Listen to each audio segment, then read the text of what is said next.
Nagbabalik ang PTV Balita ngayon. Dagdag presyo sa LPG ang sumalubong sa mga consumer ngayong bagong taon.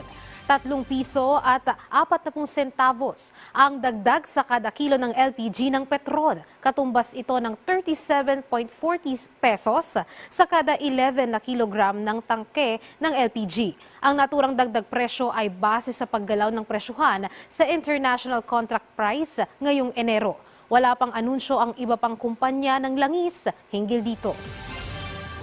Pinag-iingat ng Department of Health ang publiko laban sa smog o air pollution na dala ng mga paputok. Ayon sa DOH, nag-iiwan ng particulate matter ang pulbura ng paputok na nakakasama sa kalusugan kapag nalanghap ng matagalan. Pinaka-apektado nito ang mga may lung disease tulad ng hika at iba pang nakakaranas ng problema sa paghinga.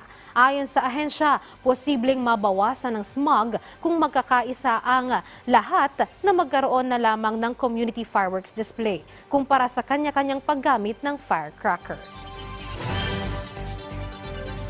Dapat natin ma-correct them with community fireworks, let's say sa Manila Bay or sa mga lugar na hindi matao, magiging safe. At usually pag community fireworks, lahat yung pataas, yung fireworks display na napapanood from afar, which is most likely yung particulate matter sa ere. Samantala, alamin naman natin ang iba pang balita mula kay Vina Araneta ng PTV Davao. Maayong adlaw. 18 ka mga balay ang nasunog sa San Francisco, Barangay Matina Crossing, Davao City. Pasado alas 12 sa udto kagahapon, bispera sa bagong tuig. Base sa report sa Talomo Fire Station, niabot sa second alarm ang maong sunog nga nagsugod sa panimalay ni Rainier Neri, 65 anyos. Nigawa sa inisyal nga investigasyon nga napasagdan nga niluto nga gamit ang kahoy nga pangsugnod ang hinungdan sa maong sunog. 280,000 pesos ang natala nga danyos. Wala hinuoy nasamdan atol sa insidente. Naharang sa mga otoridad ang usa ka lalaki kumanakuhaan og kapin 800,000 pesos nga kantidad sa ilegal nga droga sa Task Force Davao Checkpoint sa Likanan, Barangay Lasang, Davao City.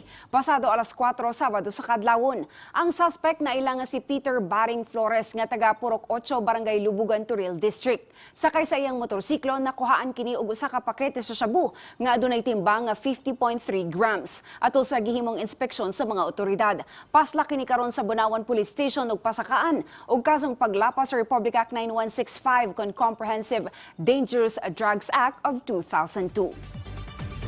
Ug mo kadto ang mga nag-unang mga balita dinhi sa PTV Davao. Ako si Vina Araneta. Daghang salamat, Vina Araneta. At yan ang mga balita sa oras na ito. Para sa ibang updates, i-follow at ilike kami sa aming social media sites sa @PTVPH. Ako si Luisa Erispe. Magandang hapon.